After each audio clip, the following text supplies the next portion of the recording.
Say goodbye to your credit card rewards. Greedy corporate mega stores, led by Walmart and Target, are pushing for a law in Congress to take away your hard-earned cash back and travel points to line their pockets. The Durbin-Marshall credit card bill would enact harmful credit card routing mandates that would end credit card rewards as we know it. If you love your credit card rewards, tell your lawmakers, hands off my rewards. Tell them to oppose the Durbin-Marshall credit card bill.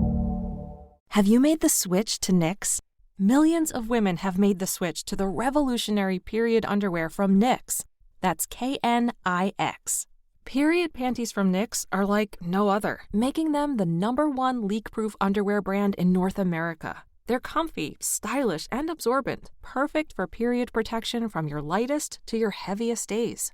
They look, feel, and machine wash just like regular underwear, but feature incognito protection that has you covered. You can shop sizes from extra small to 4XL. Choose from all kinds of colors, prints, and different styles, from bikinis to boy shorts, thongs to high-rise. You've got to try Knix.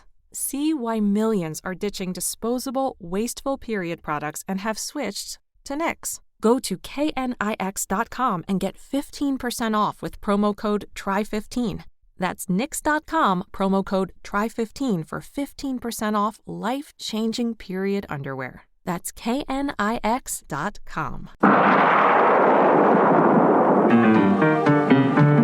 Welcome to All About Agatha, the podcast dedicated to reading and ranking every single mystery novel written by the Queen of Crime, Dame Agatha Christie.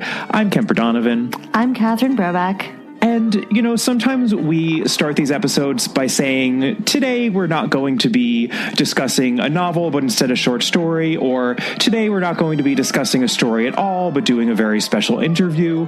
But today we're doing something even more special because we are not going to be discussing anything whatsoever, or even doing all that much talking. You, dear listeners, are going to be doing the talking on this episode. Right. When we asked you months ago, I feel as though perhaps some of you have long forgotten because, of course, the year 2020 has been 20 years long. So, if any of you forgot the prompt that we asked many a moon ago, it was for you to record yourself talking about what does and doesn't work in 2020 when reading Agatha Christie, because we know that you are terrific readers and terrific listeners, and we really wanted to hear and think about what you were too. And I have to say, just from having listened to all of these submissions and putting together this episode, just listening to them for the first time was a highlight of this Annus Horribilis. If ever there was a year that deserved the moniker Annus Horribilis, it is 2020. Not going to apologize for that. But this really was a bright spot of my year, listening to all these submissions, and it really touched both me and Catherine, and it felt appropriate to put this out around the holidays, just because that is when people tend to get a little more in tune perhaps with their feelings and have a little space to do a little bit more hard thinking about things. And so many of you did just that when we asked, and we couldn't be more thrilled with the results, which we are going to share with you now. And we will be back on the other side of it with a few final thoughts of our own. So here we go. We hope you enjoy this. Hello, Catherine and Kemper. Ajro here, Dr. Ajro, responding to your really prescient, important question about Stuck in Its Time. I would just say, as a Black woman whose relationship with Agatha Christie books have changed over the years, that, yeah, some of the Stuck in Its Time points, it depends on the book, obviously, do really present a problem, as it were. Having started reading Agatha Christie at a young age, and then following that evolution, into teens and college and etc. As an adult now, I would say in the beginning it was a little shocking. You're reading the book and you're like, wait, that doesn't make any sense. That's weird, but I'm going to go ahead with the story. But strangely, as one gets older and sees more of the world and understands one's place in the world, for me at least, I take it for what it is, that it is definitely from that period. But then I sort of in my head at the same time as I'm reading it, wonder how it would be handled now. So maybe that's sort of a self-protectionary way of looking at it. But I definitely tend to say, okay, how would we view this relationship now? What wording would we use? Would this even be an appropriate approach to it? So it ranges, particularly Hickory Dickory Dock, which you just covered, was clearly one that I found troubling when I was younger. So that goes beyond the whole, name for, and then there were none, and then, the different variances of that, but also the relationships. And I really love when you discuss the Querying Agatha Christie book. It's always amazing when you connect those pieces. You do wonder, okay, what would that mean in today's society? And how could we bring this conversation up to, a 2020 view or 21st century perspective? But there are some times that you do have to go beyond just kind of writing your own narrative and understanding it as you're reading it. And there are times I've had to put books down, clearly, because I've just felt a little irritated and come back to them. But I guess it means for someone who loves Agatha Christie, balancing it and understanding. I mean, there are other things. I was actually speaking with my husband about Ellery Queen. There are some far more less nuanced approaches than Agatha Christie took, and that just are blatant out and out racism. And then you decide, no, and bigotry, and you say, I'm never going to read that again. So I just say that Agatha Christie was nuanced for her time.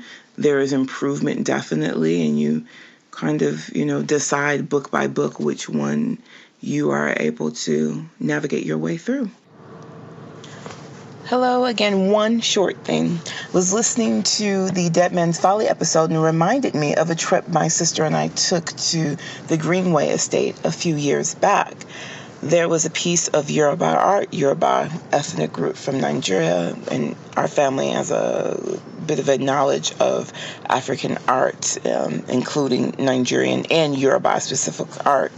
Guess what? The piece of art was incorrect. It was a bit colonialistic and really honestly stuck in its time. So we had a chat with the National Trust workers that were there. And, National Trust is the beautiful organization that takes care of, one of them, but one of the more well-known organizations that take care of homes and gardens of historical value in the UK.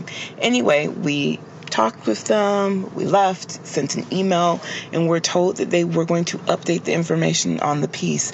I'm not sure how it came into the Christie family, but anyway, sometimes you have to update things that are stuck in its time, and it just sort of connected with my point from my previous message. Go to Greenway, absolutely gorgeous. Hello, Catherine and Kemper. It's your friend Brad from the California Bay Area. Thank you for giving us a forum to discuss this important topic. Agatha Christie celebrates a century of writing this year, and as a friend of mine noted this morning, few people probably thought we would be reading and discussing her 100 years later. Christie and her kind wrote to baffle and entertain us. We may get the added benefit of a glimpse into early 20th century society, but we must remember that it was a point of view almost exclusively created by white, middle-class authors of a white, Christian, patriarchal society. Anyone who differed in appearance or attitude from the average member of that society was feared, mocked, ostracized, or simply ignored. Christie was such a master of the genre, and so much of her work gives me unbounded joy that I have steeled myself to the ugly moments I come across in her work. As a gay Jewish person, I'm offended by depictions in The Moving Finger or The Hollow, two books I otherwise love. As a white man, I still view with distaste the casual racism found in Death in the Clouds or Hickory Dickory Dock. Yet avid readers of any fiction must acknowledge that detective stories hold no monopoly on these attitudes. The history of literature is riddled with the same stereotypes or with the total obliteration from the page of non-white, non-straight people. Just because something is stuck in its time doesn't excuse it, especially when certain characters and beliefs cause pain to modern readers. The solution to my mind is to call attention to these elements as you do when you discuss each novel, and to invite discussion about them. The mantra, "we must never forget," inspired by the Holocaust, is essential here, particularly as those who choose to forget or rewrite history counter with comments like, "it is what it is." If understanding and acknowledging the pain caused by these attitudes makes it harder for me to enjoy The Hollow or Huckleberry Finn or a Charlie Chan movie or Gone with the Wind, that's not necessarily a bad thing. Today, a good portion of our nation feels threatened when certain firmly entrenched cultural icons are re-examined for the negative connotation they have for a significant part of our population. Yet while I believe that Confederate flags and Stonewall Jackson belong in history books and not enshrined in statuary in a modern town square, I recognize that no blanket prescription can solve a problem endemic to our society. We need to have these conversations, lots of them, in order to put these aspects of our world into perspective and begin that long, painful process toward healing the countless wounds that have been inflicted. Agatha Christie has been a vital and positive presence in my life, and yet the things she wrote that offend us should offend us for the unacceptable attitudes they represent. This doesn't negate the great contributions she made to the genre, but we still need to call attention to them. We must never forget. Hi Kemper, hi Catherine. My name is Fariha and I'm from Houston, Texas. I started making my way through the Agatha Christie novels when I was 12 and completed them by the time I graduated high school. Since I'm now 25, I've had a lot of time, and I mean a lot of time, to reread them, watch and rewatch the film adaptations, you know how it goes. And what I've found is that by rereading these novels at different points in my life, I find myself catching certain snippets of dialogue or narration, what y'all call the stuck in its time elements, during every reread. And it's different points every time.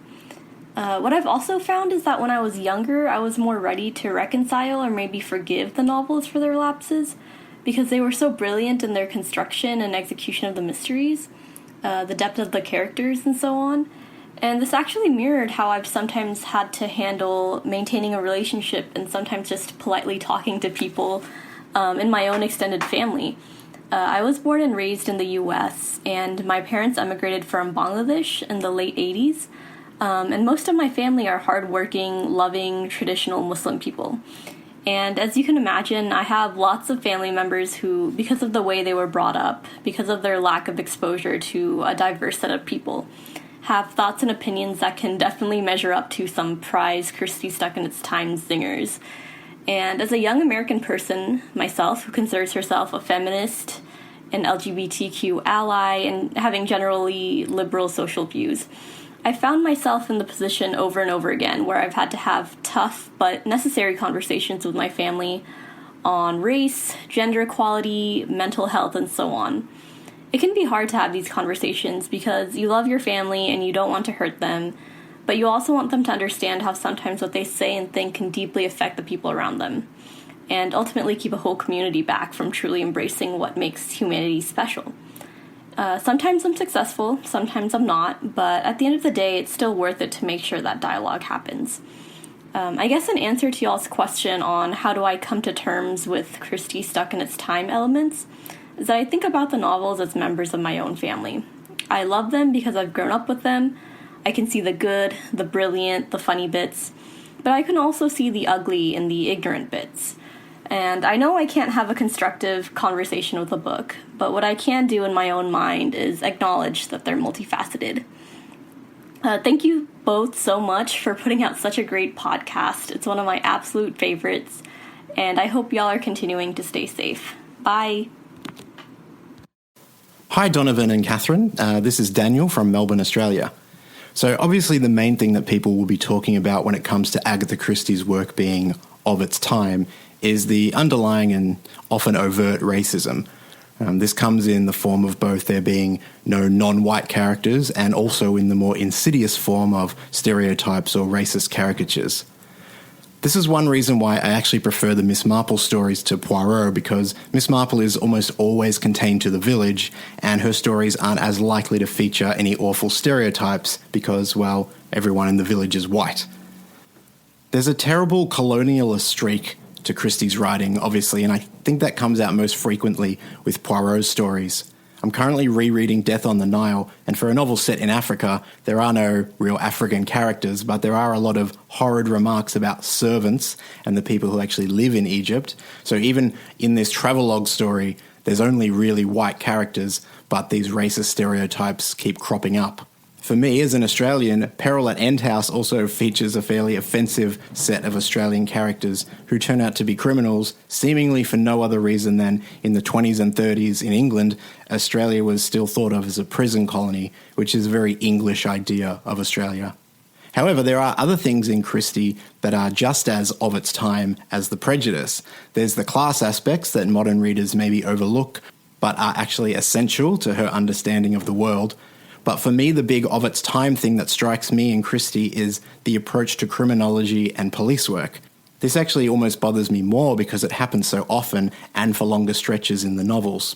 Now, obviously, they didn't have DNA testing when these books were being written, but police moving dead bodies, contaminating evidence, and declining to interview, for example, servants for seemingly no other reason than because they aren't the main characters happens a lot. Poirot's outdated ideas of psychology and human nature as well, the little grey cells, is particularly annoying. He disparages police as being little more than search dogs, but he is essentially just guessing at what, for example, a woman might do due to her psychology or what he perceives in the glint of someone's eye. There's also his idea that people will only murder for certain reasons, mostly to gain something, usually money. That is, to use a criminological term, a very classicist or classical view of crime in that humans are calculating and rational and that they decide to commit crimes rather than the many and varied social, economic and political forces that shape criminal behaviour and indeed what gets classed as criminal behaviour in the first place. Which is funny because at the same time, Poirot actually espouses ideas that are, to use another criminological term, positivist in nature, that people are born criminal and that lineage can pass down criminal traits. So Poirot actually represents two conflicting schools of criminology, the classical and the positivist. Now, obviously, I don't require realism when I read Christie, but I would like verisimilitude. But in the end, the whole premise of Christie's work, and indeed some of its charm, is that it is of its time, that murder is the purview of the idle rich and is almost always duly punished, often by the death penalty, in a kind of Old Testament sense of justice.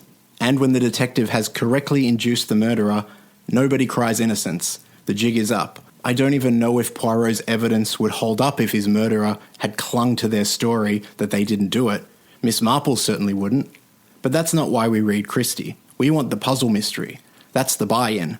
She wrote what she knew, English aristocracy and American new money, and added the scenario of murder. I don't think anyone would want to read a Christie novel that tried to be hard-boiled or featured characters from an indigent or disadvantaged background who might murder for reasons that are more pressing than jealousy or the bequest of a will. So how do we deal with it? I try not to read too many Christies in a row and always supplement my mystery reading with some more hard-boiled fiction if I want to scratch that particular itch of early 20th century crime fiction. My favourite being Raymond Chandler, though you often run into the same prejudices there too.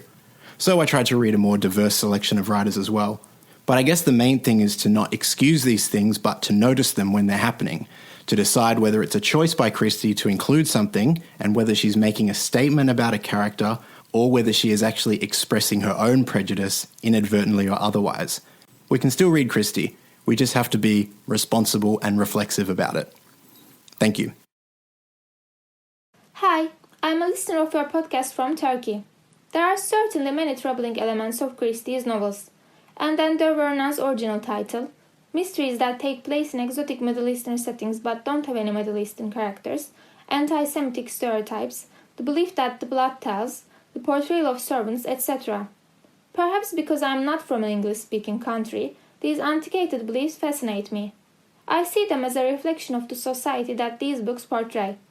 But I fully understand why people would be bothered by these problematic aspects of Christie's novels. Personally, as a Turkish person, I am far more offended by that weird stoning scene in the David Suchet version of Murder on the Orient Express than by anything in Christie's own novels. A scene of a woman being killed by being stoned wouldn't take place in 1930s Istanbul. But now I want to talk about a Christie novel that pleasantly surprised me with regard to its politics. This novel is Cat Among the Pigeons, which was published in 1959. In this novel, Middle Eastern characters and cultures are positively portrayed. Admittedly, they are a bit stereotypical, but they are positively portrayed. The book's ending is essentially a positive portrayal of a marriage between a Middle Eastern man and an English woman. This novel also has in it an unmarried woman who has a child out of wedlock, and she is perhaps the best person in the novel and is treated respectfully by the text. There is also a vaguely homoerotic relationship between two female teachers that admittedly ends in tragedy. This novel also treats women's education and careers as important and essential. Cat Among the Pigeons led me to believe that Christie's politics got somewhat more progressive as her career went on, especially her beliefs regarding gender roles and race. I understand that the problematic aspects of Hickory Dickory Dock may appear to contradict this. I haven't read that novel, but I've listened to your episode on it. My understanding is that in that novel, Christie made an attempt to have a racially diverse cast of characters, but failed miserably at it. But this is an attempt that she perhaps wouldn't even think of making earlier in her career. So, perhaps the unfortunate thing is that Christie's best and most famous novels from 1920s and 30s also tend to be her most problematic ones. Cat Among the Pigeons was published in 1959, and is not a particularly good novel of hers. But it proved to me that Christie's beliefs weren't completely stuck in a bygone era, and her politics somewhat progressed with her times. Thanks for listening. Agatha Christie's writings have a fair amount of casual racism and sexism, which is in no way excusable. I don't think, however, that it's deeply felt or malicious. Again, it doesn't mean that it is excusable. But if you read the very end of her autobiography, she writes how good it is to have these friends, warm-hearted, simple, full of enjoyment of life, and so well able to laugh at everything. Arabs are great ones for laughing, great ones for hospitality too. Whenever you happen to pass through a village where one of your workmen lives, he rushes out and insists you should come in and drink sour milk with him. Some of the town effendis in purple suits are tiresome, but the men of the land are good fellows and splendid friends. How much I have loved that part of the world, I love it still and always shall. That's the very end of her autobiography, and in the epilogue, the end of the epilogue, fully 4 of her best memories that she recounts in the last paragraph are of the Middle East. So I don't think that can be someone with a deeply felt bigotry. In fact, I think it would be the opposite. Hi, this is Jean, and I'm calling you from Wisconsin. I read Christie because she tells terrific stories with memorable characters and mind-boggling plots. I mostly forgive her for her stuck-in-its-time shortcomings. We are all conditioned by our society and culture and upbringing to reflect the biases and beliefs of our times, whether we realize it or not. So I don't really expect any author from times gone by to reflect my contemporary socio-political outlook. And actually, I think it's more interesting that way.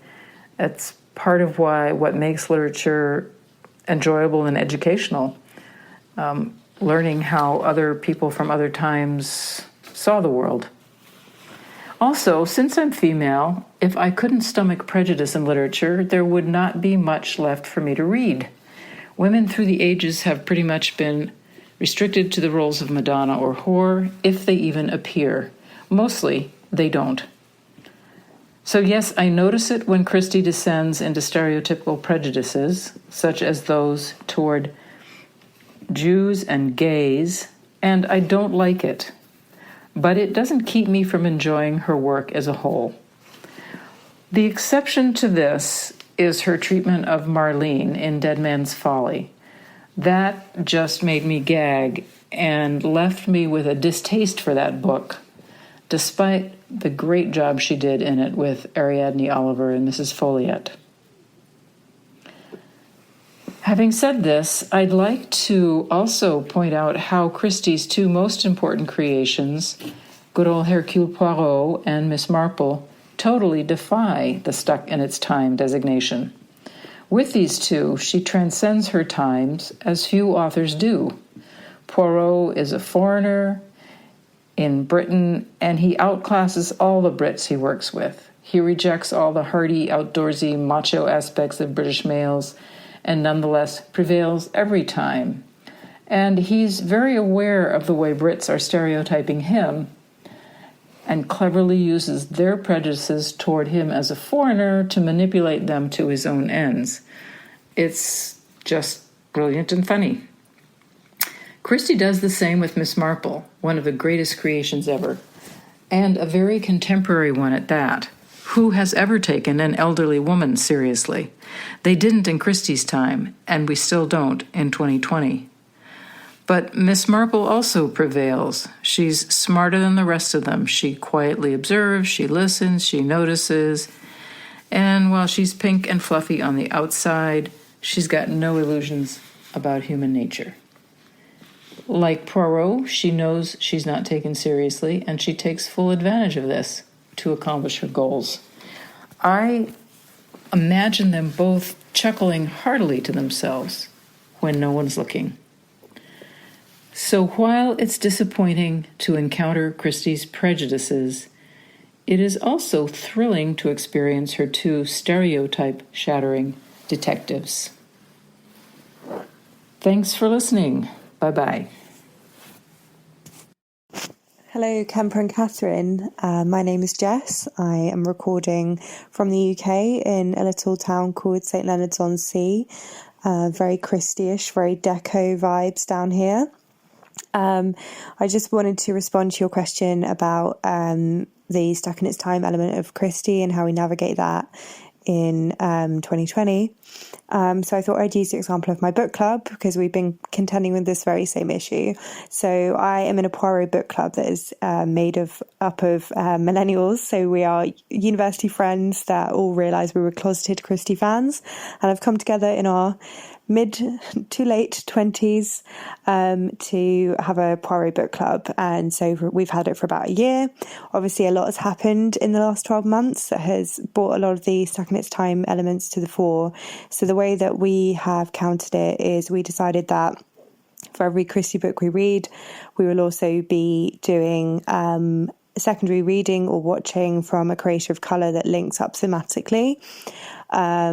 And then we're also doing a charity donation as well. So if it's, there was, I think we did Orient Express, we did the Trans Travel Fund. We've done some Jewish charities as well. So we're trying to find ways to sort of, I guess, negate the effects in real life. You know, we can't change the past. And I think in terms of the actual secondary reading / watching, that's really interesting because it places those elements in a kind of discourse and allows us to think about the ways that stories impact culture and vice versa. And obviously, having another voice that isn't a white Eurocentric one is really important at this time.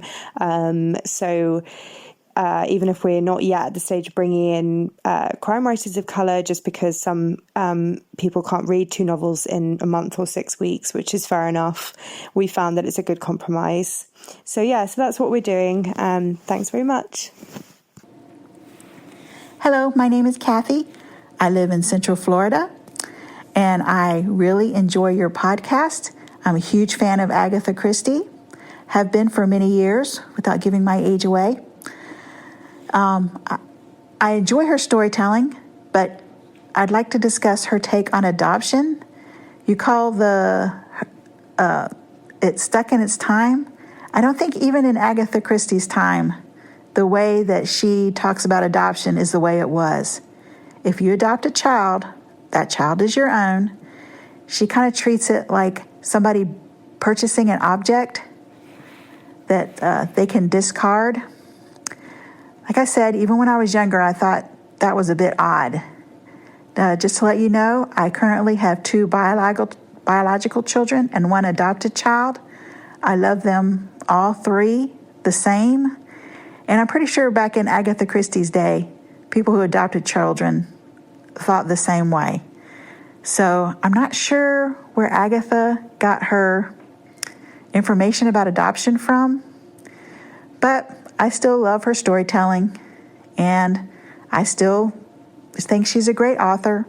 So anyway, that's my take on Agatha Christie's take on adoption. My submission. Time moves effortlessly, and it is not uniform in the same instance and locality. There is a social consensus, but it's always moderated by individuals who react or display or withdraw from participating in the general same behavior. Fads or new ways of observation rise and then become subsumed in a change of circumstances. What we see identified in history and in fiction is most likely a single person's opinion that had limited currency, and both the behavior and the opinion changed to something very different soon after. We also need to avoid presentism, where the past leads to an evolved and complicated current ideal. We are not inheritors of the Enlightenment as groups or as individuals. We are all captives of our education in school and out, and stagger from generation to generation under the dictates of chance. To take the topic with less emotional weight than race, gender, or sexual orientation, let's first look at Edwardian manners. There was a riot in a theatre in Ireland when the word shirt was used. The accepted literary form was shift or smock. Shirt had the connotation of underwear, as the tails were wrapped around the private areas of a man in his trousers. Proper homemakers put skirts on chairs so the legs could not be seen attached to the seat. Chairs, in polite speech, were not called chairs, but, quote, an unmentionable piece of furniture. Their sin was that the intimate areas of the body made contact with them when sitting down. Not every English speaker, not every city or town in England, not every class of resident spoke in this way, but the custom was notable and sustained enough to be seen as pervasive, if not prevalent. Forgotten and out of use now, these forms were seen as exemplars of class and propriety. When I was growing up in the 1950s in California, I did not hear racial slurs in media, among my friends or within my family, but unremarked were commonplace terms such as to be gypped out of something, to be an Indian giver, to welch on a bet. I do not hear those terms in use now. We have an awareness of the power of speech to be demeaning of classifications of people, ethnicity, age, weight, health. And if we are cavalier at referring to one group, we can be assumed, with some justification, that we draw from a long list of denigrating terms. Our dear and beloved Agatha Christie, a product of her time, as we are of ours, made her characters, great and small, vivid to us with any number of writers' devices. Generic characters gather no readership. She was also writing for an audience who identified with her background, a worldly, intelligent Britisher in the upper middle class, with the foibles and blind spots of such a Britisher. For me, the stuck-in-time aspect is as curious as an insect sealed in ancient amber. It is perfect to its era and a privilege for us to see, both as how it lived then and to realize the world has moved to a place where it could not survive, even if it reanimated. Robert Williams, regards from Mexico City. Hello, Catherine and Kemper. This is another Catherine calling from Denver, Colorado. And I've been very intrigued as I listened to your podcast. I just caught up with it this last year, actually, so I've been going back about your Stuck in Its Time, because those actually don't really bother me. I really appreciate you pointing them out, and I think in the current environment, it's very important that you do so that people who are maybe coming back to Agatha Christie or just coming to her for the first time aren't shocked and horrified. I think it's a good reminder that she was writing in a very different time and era and country, and that a lot of the things she experienced as a woman and as a writer were not how we view them today. However, I think it's part of what makes her her. And it's part of why you love her. It's part of why I love her. And some of those things that do make us cringe a little bit also inform us as to the world she was writing in. So for me, they very much round out the stories as opposed to detracting from them. And thank you so much for this podcast. It's made me read some Christies I never had before and go back to a lot of others. And especially during coronavirus, you guys have become a very important part of my every 3 weeks. So thanks for what you do. And thank you for doing this episode. Hi there, guys, of the All About Agatha podcast. My name is Naomi. I'm a woman. I'm in my 20s and I'm from London.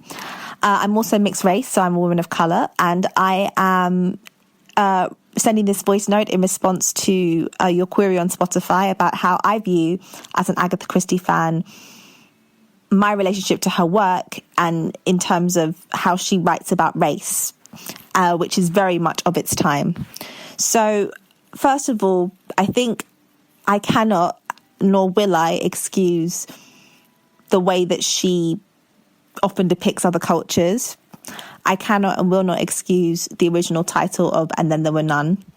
And I cannot and will not excuse the way that she really kind of condescendingly, even if she doesn't outwardly mock, she does have this very typical British imperialistic attitude towards other races in her work. However, while I do not excuse that, I also do not think it is fair to hold her to the same standards as I would hold a writer today. She is a woman who is a product of her time, and I think it's also interesting to examine it from those lenses as a kind of a snapshot of the way a lot of writers saw the world and thought, and the way the society of the time thought. And while it is wrong, I think it is important that we educate ourselves on why those attitudes are wrong, so that we don't replicate them in the future.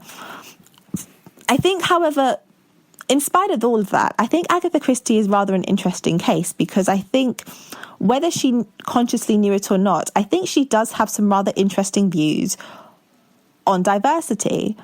If we look at characters, that were the most obvious one, if we look at Hercule Poirot is a foreigner. He is constantly described as being an other in the works. His habits, the way he dresses, his style of talking, it's made very clear that he's separated from the rest of the characters in all the books. And he is constantly, his talent, his ability is constantly put into question. He's often condescended to by the people around him, and yet he always manages to pull through. And it makes it more inspiring because he is so underestimated that he pulls through. Same with Miss Marple, who I would say is a real advocate for why ageism is wrong, because she does, she is this old woman who is able to use her mind to outwit people who are far younger than her, and she's able to, solve mysteries that a lot of police officers can't even solve. So I think there is something to be said for that.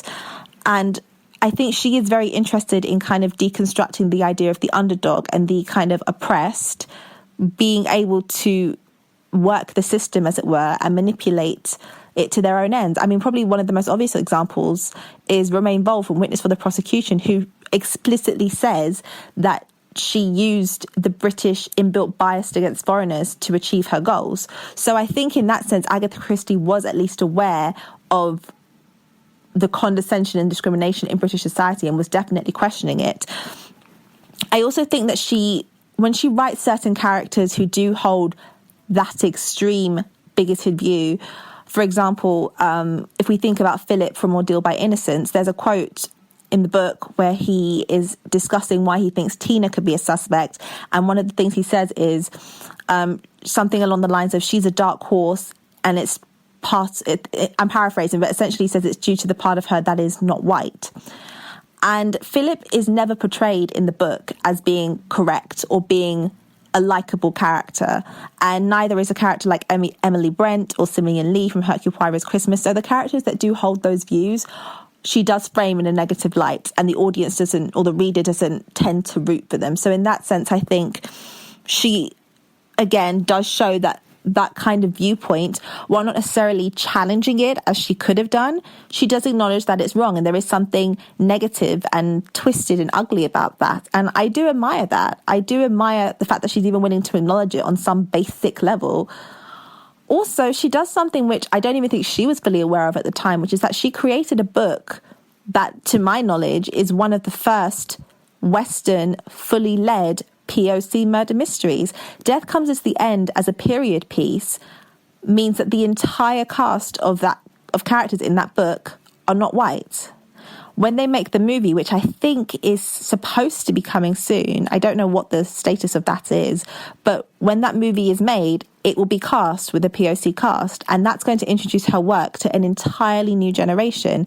And that's exciting. It's wonderful that you're going to get a whole new group of people who perhaps never even picked up an Agatha Christie book, discovering the joys of her work and what makes her so great. And I think that's what makes her fabulous, you know, is the fact that her work has the ability to transcend and can be reinterpreted and reimagined, akin to the way we would with Shakespeare or Marlowe or anybody else, you know, who, while products of their time, still have things to say and still have ways they can entertain us. And I think the wonderful thing is that we're seeing that very clearly with a lot of the more recent adaptations of her work. If you look at Kenneth Branagh, first of all, his Murder on the Orient Express, by making the Doctor an African-American man and giving him the relationship with Mary Debenham, it adds a whole new layer of complexity to that character and a whole new layer of emotional stakes as to why he's on the train, why he's willing to participate, why he and Mary's relationship has to be kept under wraps. It really adds depth to his character, which as an actor is amazing to play, and I think again makes the character more relatable and gives them more richness and humanity than I think was even more than was originally present in the original work. So I think, and then we also have the upcoming Death on the Nile, which Kenneth Branagh is doing, and that's a very POC cast. You know, you have Ali Fazal, who I think is playing like a combination of Andrew Pennington, I think Tim Allerton. You've got Letitia Wright and Sophia Canedo as Rosalie and Salome Otterborn, and you've got Gal Gadot, who is a Israeli actress playing Letitia, playing Lynette Ridgway. So you have this POC cast who are able to breathe new life into these characters, because I suspect that with Salome Otterborn, from what I've seen from the trailer, they're going to make her a singer. So I'm guessing they're going to make some parallels between her and Billie Holiday, and sort of playing up the idea that maybe part of the reason why she drinks is because of, you know, her race and the way that her career has been stifled because of something she can't control, and that she shouldn't have to control, or that, you know, is unfair, and she drinks at rage of the system. So I think that's going to be very interesting. I think it's going to make that character, who originally was predominantly played to comedic effect. I love Angela Lansbury in Death on the Nile. She is fabulous. I love that role. But, you know, seeing Salome Otterborn from a more human perspective, I think is going to add so much more weight to that character and give her so much more relatability and make her much more grounded, and again introduce her work to other people. So I think the fact that there is a space for Agatha Christie's work to be reinterpreted in that way and to connect to people in that way is a great thing, is ultimately a great thing. And it means that her work can stand this test of time. And even when we strip all of that back, the reason why I will always be an Agatha Christie fan, why I will continue to champion her work and look forward to any adaptation of her work that I see, is because ultimately she's just bloody talented. You know, plain and simple. What she's able to do with the murder mystery format, which I think really sets her apart from a lot of her contemporaries of the time, is that she's able to, yes, combine some of the archetypes like you've discussed, like the bronze man and the plucky heroine and so on. And she's able to use those characters as a framework to explore some much more deeper issues. For example, with Endless Night, she really deconstructs the mind of a psychopath.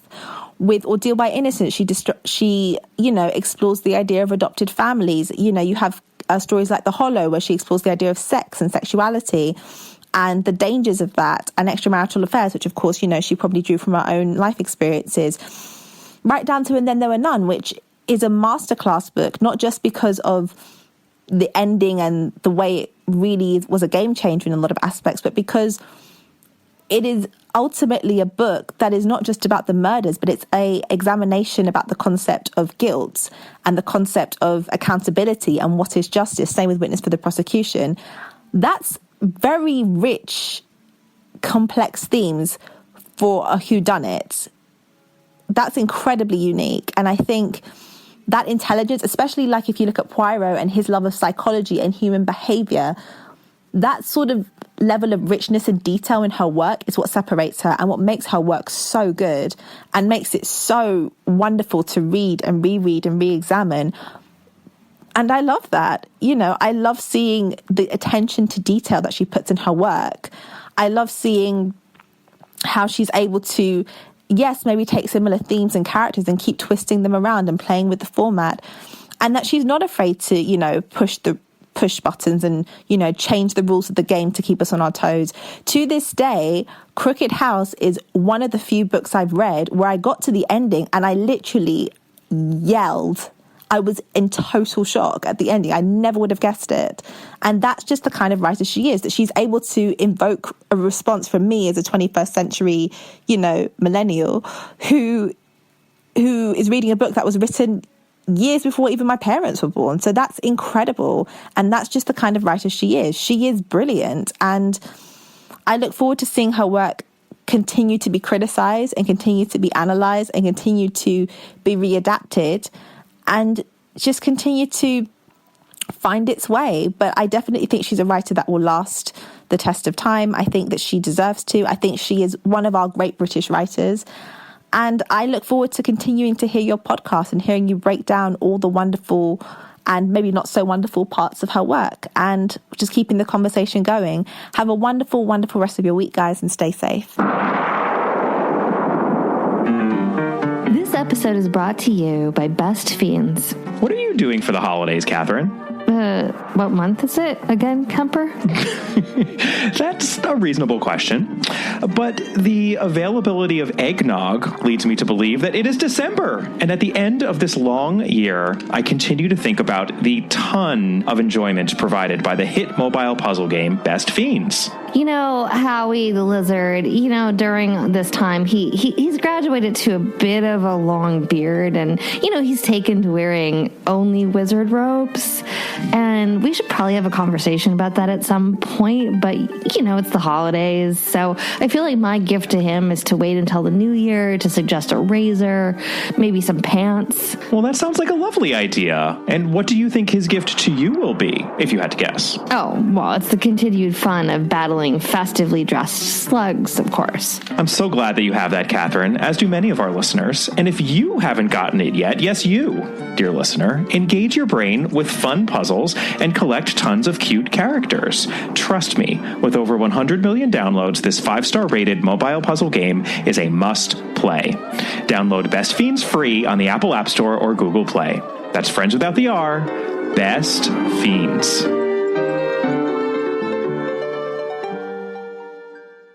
Hey guys, Phil Yonda here. I'm from Houston, Texas. Just want to say that I appreciate the way you all handle the stuck in its time category. What's perhaps more difficult is deciding how many points to take off for each and certain especially grievous incidents. But what's important is that we understand each of us have our own failings and that this is true throughout history, both individually and categorically throughout culture, peoples, and times. So we must handle each case and each person graciously and with understanding, to be sure. And so we must understand that while Agatha Christie wrote or said certain things we wouldn't agree with today, it was mostly, or at least partially, in the era of her time. We are all of whatever age we are living in, to some degree, and thus each stuck in his or her own time. As I reflect upon this, there is actually a huge difference between say, an anti-Semitic book, and Christie's use of cultural norms in her writing, namely that the former actually believed what they wrote, whereas Christie may or may not have. But then I suppose the question becomes, how does she handle those things, those issues that we come across in her writings? Does she condemn these things or applaud them? While it is true that she doesn't always condemn them, I don't think she always applauds them either. And she certainly has her own way of dealing with evil, as we see especially in Poirot with his version of extra-legal justice throughout, like the ending to one of her short stories in which the culprits die in a horrific, fiery plane crash. But I'm not sure we could say that each offender meets justice of that kind, if any, so it's certainly a complex issue in her writings. Anyway, I know most of this has been covered by y'all before, but I do hope this was helpful and something of what y'all were looking for. To sum up, I suppose I'd just say that I try to be gracious and understanding when I come across these things, but there have been times where I'll stop reading or watching something that I can't get past.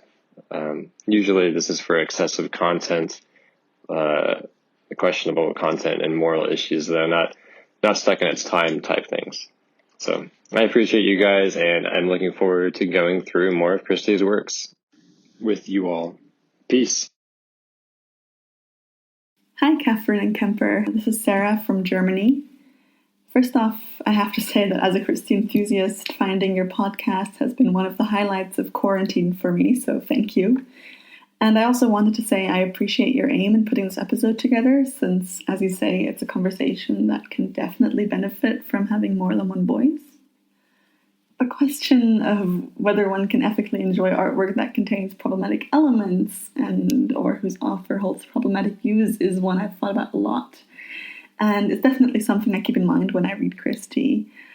There are, of course, a lot of elements that bother me, some of which you've already addressed on the podcast, like the trivialization and victim blaming when it comes to rape and assault, as crops up particularly egregiously in Nemesis, or the frequent casual use of derogatory slurs like the N-word or the G-word, which are horribly discriminatory towards Black people and Roma, respectively, not to mention the constant sort of casual anti-Semitism, or for that matter, the continued ableism and the idea that everyone with an illness must be somehow faking it or exaggerating, or the classism that pervades her books. And as a queer woman, I also find a lot of the implied homophobia particularly uncomfortable.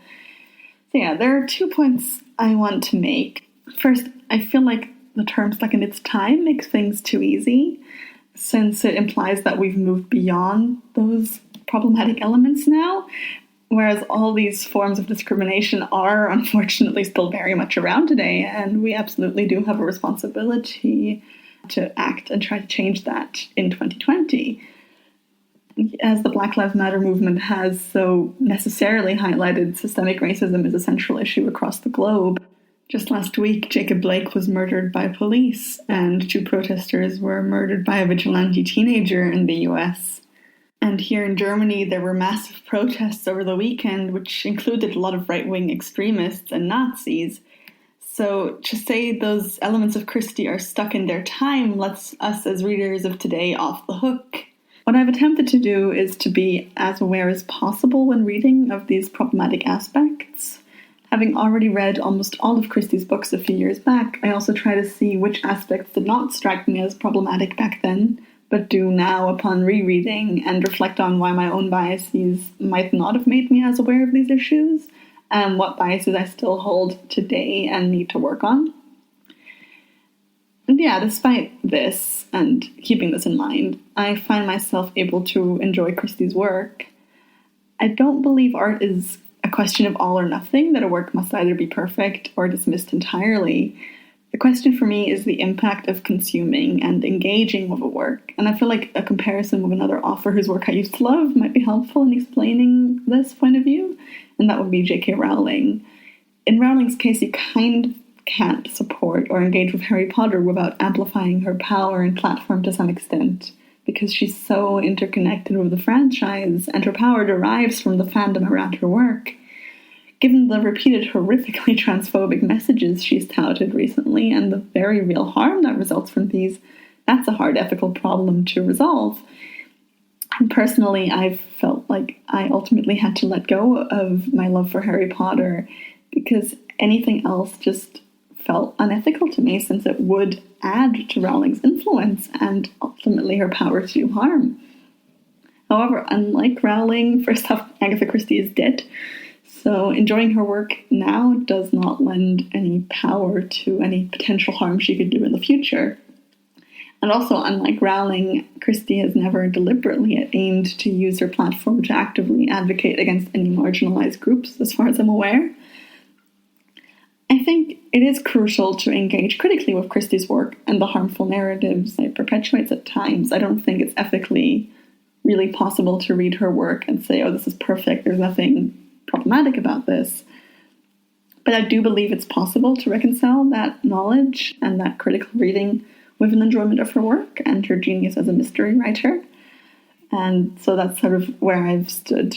That being said, as a white person, that's easier for me to say, since a lot of the problematic elements don't have an adverse effect on me and my lived experience, and I think that's also important to acknowledge. So yeah, those are some of my thoughts. I look forward to hearing what other people have to say about this. Hello, Catherine and Kemper. I'm Sarah in England. I heard the shock and disappointment in your reaction to Hickory Dickory Dock. I'm not here to defend how it is stuck in its time, but I would like to give it some context from this side of the Atlantic. Britain does not have the same racial history as the US. While this country played a key part in the transportation of slaves to America and the Caribbean, there was no domestic slavery on British soil. Britain up until the end of the 1950s looked very white. As the British Empire dwindled, its relations with former colonies was changing. Overseas students were appearing in central London, attending some of this country's top universities: University College London, Imperial College, and University of London. This is the setting and inspiration for Hickory Dickory Dock. I cringed at certain passages, but much to my relief, I did not come away with the impression that Agatha Christie was a nasty racist. I think she was experiencing the novelty and spectacle of students of colour on the streets of Bloomsbury and Kensington, and using that as a plot device, just as she played on the xenophobic and anti-Semitic tendencies of the English throughout her novels. You posted during the first few months of Black Lives Matter, and reading Hickory Dickory Dock does not sit well with this movement. BLM continues to bring home to us here that the UK is also systemically racist. But when the book was written, Agatha was reflecting a somewhat embarrassingly insular culture that characterised Britain in those times. Hi, my name is Kelly. I live in Washington State in the United States. I have always been a voracious reader, but only truly discovered Agatha Christie's books 2 years ago. I probably have over 50 in my library that I have devoured, and I love her wit, style, and plot twists. I think she's a genius with her dialogue and her ability to present the many facets of human personalities. How do I feel when I come across stuck-in-time elements in Christie novels? Well, to start, I have a bachelor's degree in history, so I tend to come from a more scholarly point of view when I read historical first-hand accounts, as I would consider the literature from Agatha Christie to be. I appreciate the ability to see, read, and hear time elements written directly from Christie's contemporaneous view. It's so interesting and valuable to understand the culture and rhetoric from a historical angle. Christie was a true master in her observance of people and personalities, and it literally jumps off the page in her writing. I don't pretend to know her own personal views on every social and cultural aspect, but I imagine that not every view of every character is one she personally holds. I think she is just very good at painting characters true to the thinking and culture of her time period. Do the elements bother me, and is there anything I can learn from them? Well, it depends on which way I internalize them. If I'm looking at it from a 2,000-foot view of an historian's interest in the past, I personally find it fascinating, as I do all first-hand accounts from different time periods. But this is a purely scholarly view, without emotion or bias, or as much as I can eliminate emotion and bias. From a more personal view, it does bother me and awkwardly awakens my cognitive dissonance in the sense that now I feel we know and think better. And when I read the time elements, it's a harsh slap of reality of how our society used to view people and circumstances. It's pretty uncomfortable to me because the society I live in has taught me that these ways of viewing and talking about people is inappropriate. But I try to give way for the past and a society of people who accepted this vernacular. I can make it a bright spot of thought that we have progressed in kindness and more understanding of the human predicament, instead of constantly berating a distant society for their thoughts and beliefs in their particular place and time in this world. It gives me a chance to be grateful for the progression of our humanity, but equally aware that in 50 or 100 years, our own era will be looked back on, dissected, and very likely to be found as wanting as we are of Agatha Christie's era and judged just as harshly. With this in mind, I try to give space and grace for a time before, when people thought differently. However, in my determination to give that space and grace, it doesn't mean I agree with or find their positions acceptable. What I hope for myself and for humanity is that we learn to hold our harsh judgments of each other in check. And as each generation's acceptable ideas and rhetoric evolves, that future society will do the same for us. And in the meantime, I love Agatha Christie, and I will continue to read her, and I will continue to listen to your awesome podcast. Hello, Catherine and Kemper, and greetings to all your listeners. I don't find the of their time elements difficult to deal with. They don't interfere with my reading pleasure. They function as a slight bump in the road on an otherwise comfortable journey. I think this is because the writers of the day, any day, weren't trying to cause offence or distress. They were working, often at speed, in the service of the story and the reader. That's not to say some expressions and concepts aren't offensive to us, but simply that no offence was meant. So when I notice something which doesn't sit well with my modern sensibilities, I regard it as a message from the past, not from the writer. I notice it and I move on. Perhaps in 30, 40 years' time, people will find some of our language and terminology offensive. And I can already point to cultural differences, like the use of the word handicapped, which is common usage in America, but people in Britain largely don't say that anymore. More challenging, possibly problematic for me, are writers and filmmakers who are adapting or making original works set in the past. They need to navigate carefully those pitfalls, avoiding offence but not stripping out the reality of the past or smoothing over the realities of life. As the granddaughter of a parlour maid, don't get me started on Downton Abbey. Hi, my name is Whitney. I'm 33 years old and I live in Nashville, Tennessee. I've been a big fan of Agatha Christie since I was in college. I fell in love initially through the PBS Marple series. I saw Sleeping Murder and was just enamored with her and started getting into the books. I big fan of Miss Marple. She's my favorite detective. I actually named my dog Parker Pine. As you know, chaotic of a character he is, I do still have a softness for him. And yeah, I really love your work on the podcast. I listen to, I think, every episode. A lot of times it depends on my relationship with the text that you're reading, whether I've already read it or seen an adaptation. So it depends on if I listen right away. And it's also just nice to meet other Christie nerds in the year 2020. So I am also a Black woman, and I've been involved in racial justice and social justice issues for a few years now. You know, it's the work that I do professionally. And so I'm constantly thinking about racism and oppression and really deep, heavy things like this. And when I sit down to read Agatha Christie, that train of thought doesn't go away. And so I really respect that you guys do have the stuck in its time category, because I think it's important to acknowledge that of, I might be reading something and feel like I'm right there in St. Mary Mead, and, something super glaring jumps off the pages.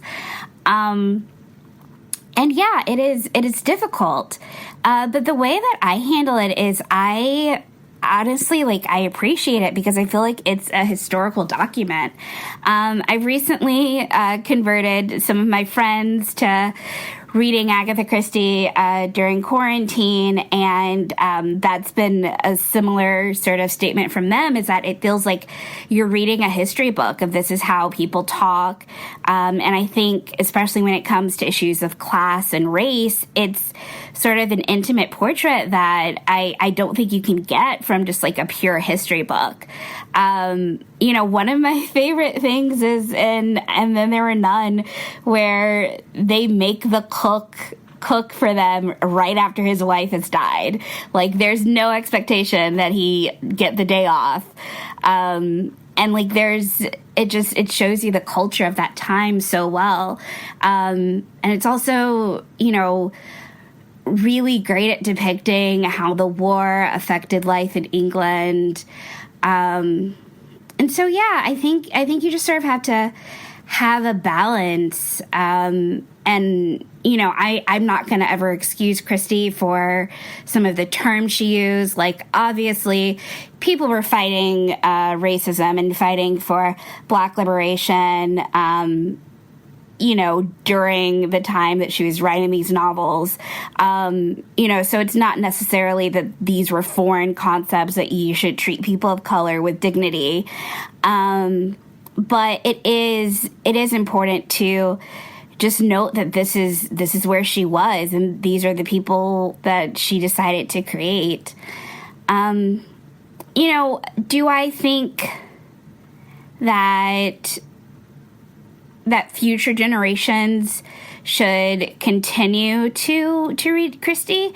I do. I think that they're lovely stories, and especially at a time right now, it's nice to sort of disappear and get into a book where the bad guy gets what's coming to him at the end, but it's usually non-violent.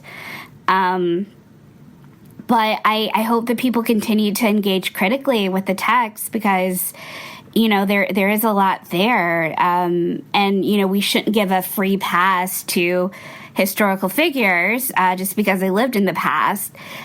Just as, right now we can't justify the things happening in the world of just, what are we supposed to do about it? Or this is what everyone else believes. As we know, it's important to call out injustice when we see it, now more than ever. And it's important to name that, even if you're reading something written, almost 100 years ago. And I think, it is almost impossible to read any historic text that does not have, elements of classism or racism or, just sort of problematic views on a variety of issues. I don't know if that's helpful. I do sincerely appreciate everything you are doing with this podcast. And I really appreciate that you are acknowledging how difficult this is, and that it's not something that should be erased or dismissed, that, it is hurtful, as a Black woman sometimes, when I can come across something that Christie has written and I'm like, oh God, is that what she would think of me? But it's also, I've decided to participate, to be a part of this work and enjoy it, and criticize her. And that's a part of, I think, viewing any art, honestly, is having to be able to critique and criticize. So yeah, I really love this podcast, and I'm excited that you guys are trying to engage on this topic this way. Thanks. Kemper, just a comment on your Stuck in Its Time analysis of Christie's work. My name is Jenny, and I'm just wondering whether the Stuck in Its Time term is perhaps a little bit of a cop-out, because after all there are sadly plenty of people in modern society who hold very bigoted views, and so I just wonder whether thinking of those sorts of ideas as being of the then rather than of the now is perhaps a way that we try to comfort ourselves a little. So I just wonder what you guys think about that idea. Cheers, bye. Catherine and Kemper, thank you for your lovely, humorous and super observant podcast. My sister and I listen to you all the time, and we debate the issues afterwards. And we live on opposite sides of the world. I live in Jordan and she lives in Australia. So this is one of the really nice ways that we can connect. And we both love Christie, and over the years we've read and reread all her books, and we enjoy critiquing the adaptations as well. So when I encounter parts of Christie's work that are problematic, the first thing I do, and this is the most important part, is to identify the problem as clearly as possible. I say this with a lot of love for Christie and for your podcast, but I find the term stuck in its time to be misleading and harmful. It mischaracterizes and it minimizes the nature of these problems. Whether intentional or not, in this context, calling something stuck in its time does also act as an apologetic that I don't think is justified or even necessary. Let me explain what I mean. As you know, some of the problems that arise include racism, sexism, homophobia, anti-Semitism, and various other very serious matters. I confine myself to discussing only racism, but my argument applies to the other problems as well. Many people, including Dame Agatha, are racist. While this is more obvious when she uses explicitly racist terminology that I will not repeat, more importantly, her work consistently either ignores or condescends to the non-white world. If one assumes that all her acquaintances were racist too, it seems redundant in the context of your podcast to describe such folks as stuck in their time. It's more helpful to call out their racism, because this is the reason you're deducting marks. More importantly, we know that stuck in its time is not true. Many of Christie's contemporaries did know better, and with her privileges of class, education, and travel, Christie should have known better. After all the evils that rely on racist ideology, colonialism, genocide, slavery, apartheid, segregation, and more quotidien, daily acts of racial discrimination were as wrong at the time that they were committed as they are today. There were always people who said so at the time, and many paid a price for that. For me, if I confine my reading only to faultless writers, I would never read again. I would never write again. And I see the value in Christie's work, even if her racism is clear throughout.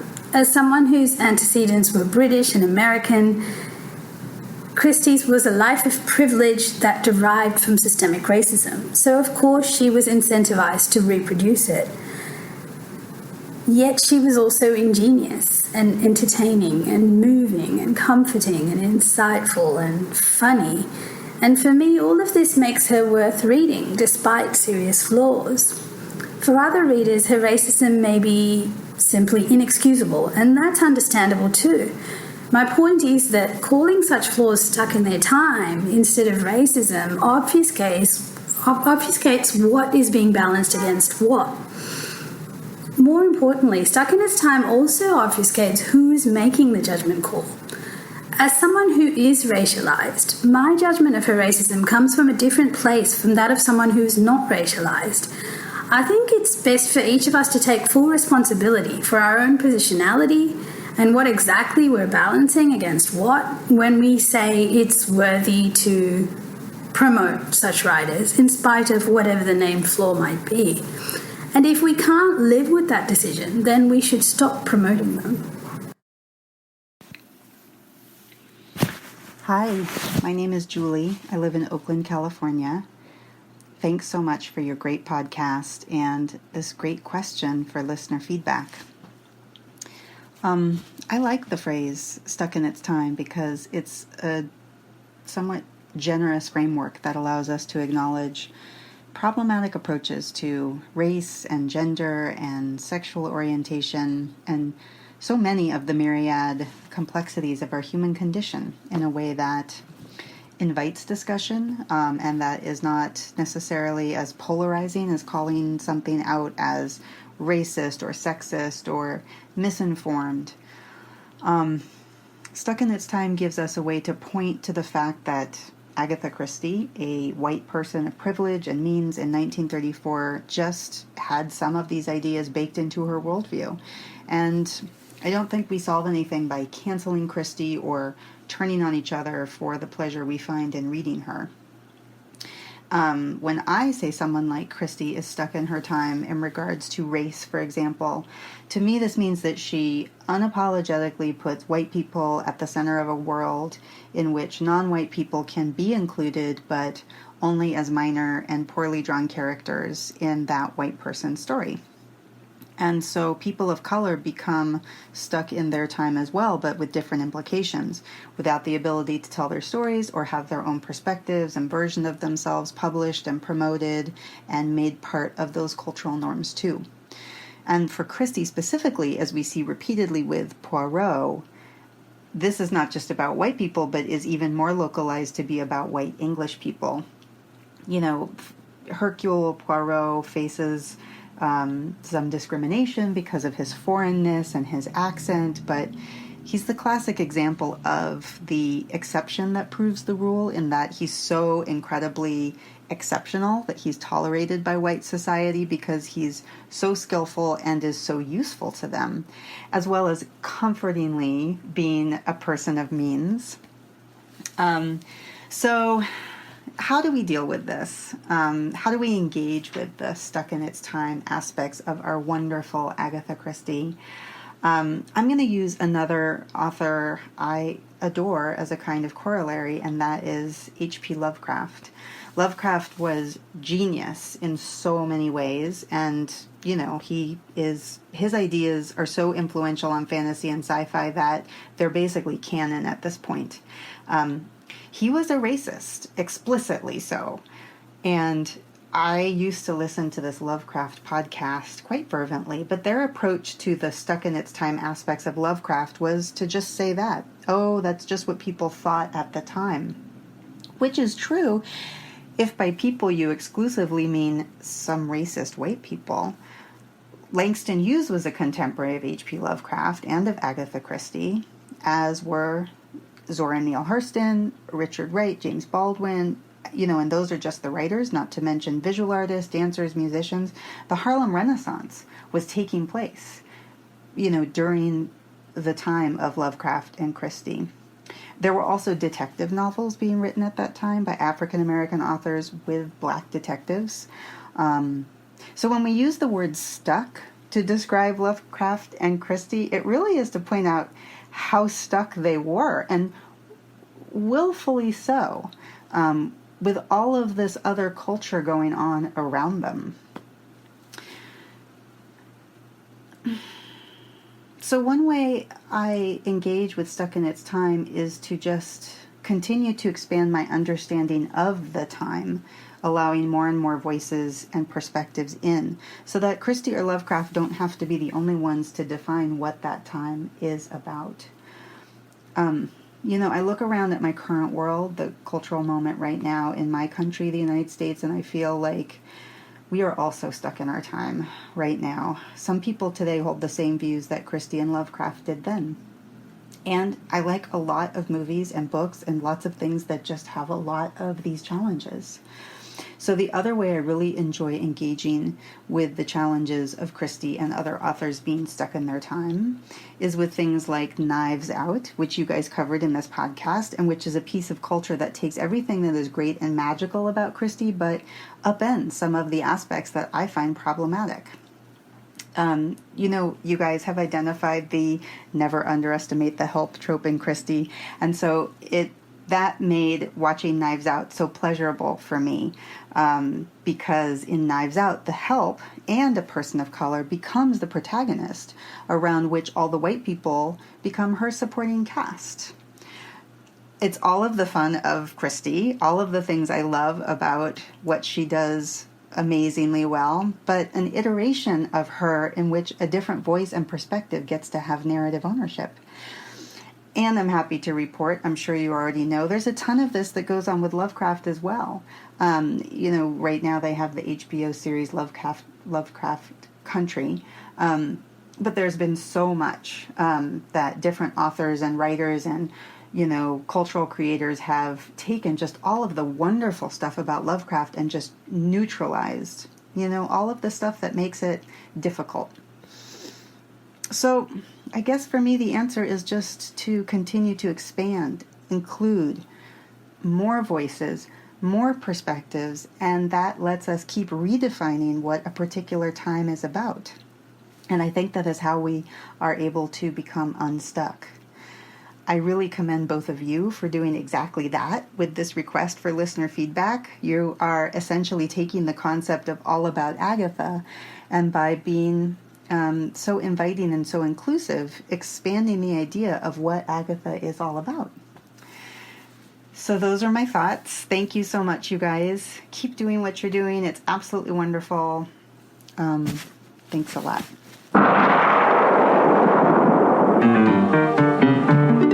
Well, that was a truly impressive showing from our listeners. You really, I think, stepped up and exceeded our expectations when we prompted you for responses as to, this issue when reading Christie, which we've grappled with for the last 4+ years. And the point behind it, which many of you commented on, is that this issue is so much more well illuminated, I think, when there are more voices that are weighing in on it than just the two of us. So that's why, that's what we wanted to do on this episode. And I personally just wanted to say thank you for doing it as well as you did.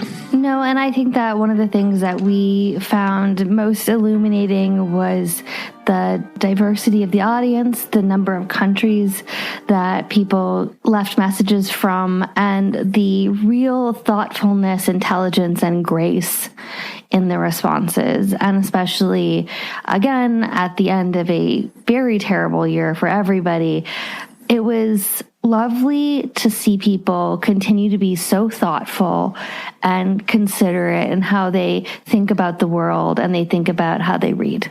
Absolutely. And we also heard from a number of you via email and via our Patreon site. And while we don't have time to read out each of those messages, there was one message that I did want to share because I found it really poignant as to a reader's individual experience affecting her reception of these sorts of issues. So there is actually a spoiler in this message for anyone who hasn't read Taken at the Flood. You might want to fast forward a minute or two, but I did just want to include this submission in here. So here goes. I loved that book right up until the near strangling and Poirot's cheerful dismissal of it as just love. I first read the book more than a decade ago and recall being sickened by the casual dismissal and even approval of domestic violence.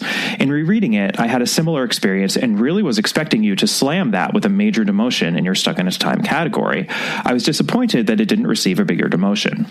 It's not actually the violence that I find so upsetting, as obviously these stories involve frequent violence. It was the narrative approval of the violence that results in our hero approving and our heroine liking it. The social attitude that people should enjoy their partner's violent possessiveness or expressions of quote-unquote love has literally cost many, many people their lives and made many more stay in dangerous relationships. I was so upset about the ending of that book the first time I read it that I had to take a substantial Christie break. So unnecessary in a good book. I think it would be really nice if you could highlight the issue on the show and denounce that attitude to domestic violence. I don't for a moment think anyone would think you approve of domestic violence if you don't reopen the issue, but it's so valuable for victims to hear rebuttals of the romantic abuser trope that I think it would be a helpful service to your listeners. I was in an abusive relationship years ago, and my family and friends thought his quote-unquote passionate devotion and quote can't live without me, do anything to keep me, end quote attitude was romantic. It made it so much harder for me to recognize and escape abuse. Anyway, that's my pitch for revisiting that aspect of that book. Again, I love the podcast, and I'm thrilled someone had the idea to do this. I really appreciate you can see why that. I wrote back and got full permission to read that message for this episode, because I just felt it was, really, as I said, poignant and important, and adding it to, I think, the chorus of messages we got. Right. And I think that we try to not generally bring our personal lives into this, but I certainly have some experience with being at least emotionally abused. So it's a topic that I think that particularly a lot of women have a great deal of experience with. And perhaps, I don't know if we do it deliberately or not, but, there are a number of cases, especially involving gaslighting, which I know very well what that's like. And so they come up pretty frequently in Christie, even when it's supposed to be a happy ending. Yeah, and that's why I wanted to read this out, because I think it's a really painful topic, but it's one that many people have dealt with, and as you said, Catherine, especially many women. And I think perhaps it was easier for someone to write about it rather than to record a sort of oral message about it, which is why I just wanted to read it out, and thought it was just worth bringing that topic out into the light as well, even though it's, of course, been a while since our Taken at the Flood conversation. And I do totally agree. Well, I will also just note about Taken at the Flood is that we did bring it up, but we brought it up in regards to violence in general, right? That it's almost it's an attempted murder, essentially. So we did bring it up in Taken at the Flood in that regard. I think, could we have taken more points off for it? The answer to that is probably yes. Yeah, framing it in this way in terms of how it's, a particularly harmful portrayal vis-a-vis male aggression, I fully subscribe to that. So I think, we'll be thinking about that. Great. And again, and also, we have also mentioned Taken at the Flood as a book that we quite like, which I think is true. And as our dear listener who, was thoughtful and brave enough to send that in, mentioned, it's actually a doubly abusive relationship, because in one case you have an emotionally obsessive actual murderer, and then you have an attempted murderer, both in love with the same woman. And she's given this supposed happy ending with one of them. No, and I think I said that in the podcast, that it really rubs the wrong way. And at some level, you almost would rather her be with the actual murderer, who was psychotic, but not in an abusive way towards her. Exactly. Violent murderer, yes. However, not a domestic abuser. Right. No, it's true. And you know what? It puts me in mind of the fact that we took so many points off of the anti-Semitism that ends Peril at End House. But you could make the exact same argument for this, that it really does, it's a book that is working on so many levels. And then it just has this final, just massively false note that really mars the read. So yeah, point well taken. Very much so. And I think that especially when we reconsider our rankings the next time, I think it's worth taking that into consideration, because you actually see it, especially in a lot of the Papa Poirot of it all. You see some maybe questionable romantic choices happening. Absolutely. There was also another listener who contacted us via email who had a similar plan in terms of reading other authors from marginalized backgrounds as a way of counteracting or neutralizing what they perceived as Christie's bigotry or insularity. And I just wanted to highlight that too. And one of our listeners who made a submission that we just listened to had the same idea. And I really love that because it involves reading more mysteries. And B, I just think it's such a proactive and constructive way to approach the problem. And I would say that, if listeners do have writers who are coming from minority or marginalized backgrounds within the mystery genre, especially, who they have enjoyed, we'd love to hear about them and potentially recommend them in future episodes. That is something that is absolutely within our power to do. And I think it would be meaningful if we did that. So if we're making New Year's resolutions for 2021, don't be miserable is at the top of my list, but perhaps maybe do more to kind of spread the word about different authors for the specific reason might be high up there as well. Yeah, I think that we're really excited to actually do that. We've done a little bit better this year with that, I think, Kemper. We've highlighted some contemporary authors, and we're going to keep doing that in the new year in interviews. And absolutely. we're very, very excited about that. We love doing those. And I think that, we did stuff like Malice Aforethought, which I think we both really enjoyed. Anything like that is something that we're going to try to embrace, because it also ends up putting the Christie of it all in the bigger context, right, of 20th century mystery novels as a whole. Absolutely. And then just my final point I wanted to make was just responding briefly to the last 3 submissions that we heard from listeners, all of which talk to some extent about the phrase itself stuck in its time and how that phrase can potentially be misleading or even harmful. And, I point well taken on that as well, because, we of course realize that the issues Christie is presenting in these texts are issues that persist to this day. It's not that the racism or sexism or xenophobia or other forms of bigotry and discrimination that we see in these texts are, to quote one of our other brilliant co-hosts on this episode, curious as an insect sealed in ancient amber. I love that description of these depictions that are stuck in their time. So it's the depictions of those issues that are stuck in their time. It's the depictions that strike us as being badly or at least awkwardly and insufficiently addressed in the texts, right? Given our current experience of the world and of each other. We fully acknowledge and are fully aware that the underlying problems and issues that they're about persist to this day. So I want to make sure that there's no mistake about that. And I think that one of the things that we do, of course that's the case. I do think that one of the things that, and why we use that phrasing, was because we are covering so many decades with one author. We see how her personal viewpoints change. So her viewpoints in 1920 are different than her viewpoints in 1960. So I think we partially use that phrasing to pinpoint a specific person in a specific point of time. But that is not to detract at all from the fact that all of these things are issues that are unfortunately usually still ongoing. Yeah, no, I totally agree. And it's, it kind of goes to the point that another one of you made just now in this episode about how reductive it is to say that people thought X at a specific point in time, since obviously people were, just as varied in 1922 or 1952 as they are in 2020. And even Christie herself changed as a person and her viewpoints changed. And that's something that we've been mapping and discussing, as we're going through the years here in terms of her canon. But no, and I think the best example that, again, we keep going back to this, but it's the hickory dickory dock of it all, which is that I don't really believe she had anything except good intentions in writing that book. She was trying to represent something. It just, in 2020, does not come off well.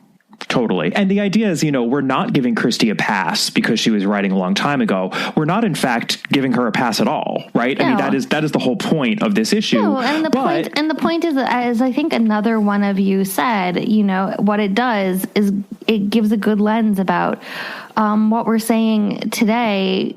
We might come back to this in 10 years and think, geez, why didn't we take off more for something, or why did we give this a pass? Because that is what changes. Standards change. People change.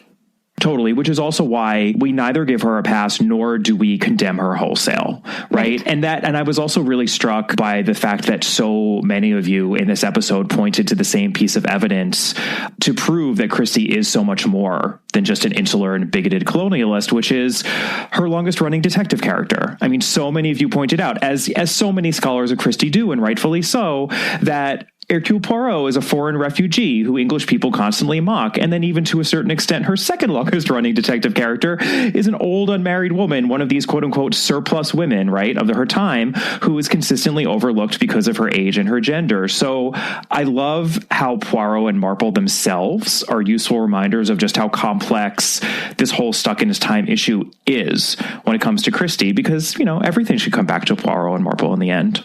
Shouldn't it, Catherine? I mean, let us not forget Mr. Quinn and Mr. Satterthwaite, who we adore. But yes, I mean, at the end of the day, ultimately, we're still going to be talking about Poirot and Marple till the end of time. Yes. I would sort of just say in closing that I think I'm going to make an effort in future, rather than just referring to it as problematic stuck in their time elements, which is a bit imprecise and misleading, to refer to them as problematic depictions that feel stuck in their time, because that truly is what we mean. And I think that's mainly come across, but I do understand why sometimes the shorthands that we use for it can be a little bit misleading. So it was very helpful, I think, to hear that from many of you, and I think to try to alter how we're doing things slightly so that we're communicating as best as we possibly can. Our next episode, by the way, is going to be Cat Among the Pigeons, and I was also super excited that one of you in this very episode pinpointed that novel as to doing actually kind of well in terms of some of these issues, as opposed to Christie not acquitting herself well. So I'm also very excited to discuss Cat Among the Pigeons in our next episode. Very much so. And thank you so much again for listening, first of all, and commenting on Twitter, especially, and Instagram. Apologies to the people who are commenting on Facebook. I know that we don't necessarily have as big of a presence there. Go to Twitter. But what I guess I just want to say to close out this year is that listening to all of these recordings just made me grateful for the diversity of opinion and the thoughtfulness of all of you. Couldn't have said it better myself. 100% agree. So have a wonderful holiday season if you are in fact celebrating holidays, or simply we would like to wish you a happy end to this Annus Horribilis, and all of our good wishes and best hopes for a better year in 2021. We will be back very, very shortly with our Cat Among the Pigeons episode. Cannot wait to discuss that. And of course, we always want to hear from you. So if any of your fellow listeners inspired any thoughts that you would like to share with us, you can always email us at allaboutthedame@gmail.com. You can contact us on our Patreon site and get some bonus content as well. We are over at www.patreon.com/allaboutagatha. And as Catherine mentioned, we are very much on Twitter. That is at allaboutthedame, and Catherine is very much on Twitter at Brobcat. We are much less so on Facebook. Our Facebook page is All About Agatha, but it doesn't get updated all that much, alas. And we are on Instagram, which, falls somewhere in the middle. That would be at All About Agatha for our Instagram handle. And if you haven't yet rated and or reviewed us, please take a moment to do so, because it just helps us reach more people. And as you can tell, we love reaching people and widening this community of crazy Christie fans in which we are so delighted to find ourselves. So have a wonderful end of the year, and we'll see you soon. Bye. Bye.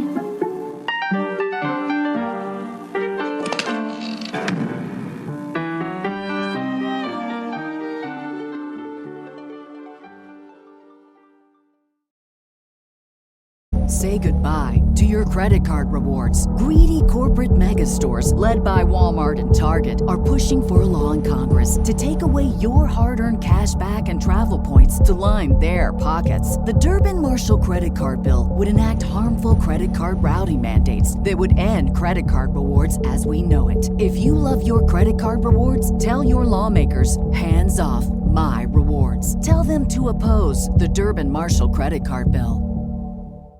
You love podcasts, the stories, the laughs, the unexpected turns. But when this episode ends, the silence starts. Not anymore. Audiobooks.com turns that silence into your next great adventure. With over 450,000 titles, from bestsellers to hidden gems, your love for listening just found its new best friend. And because you already know the joy of audio, we're giving you 3 free audiobooks to start your journey. Imagine your favorite podcast, now with unlimited episodes. That's audiobooks.com. Keep the story going. Sign up for your free trial at audiobooks.com/podcastfree today.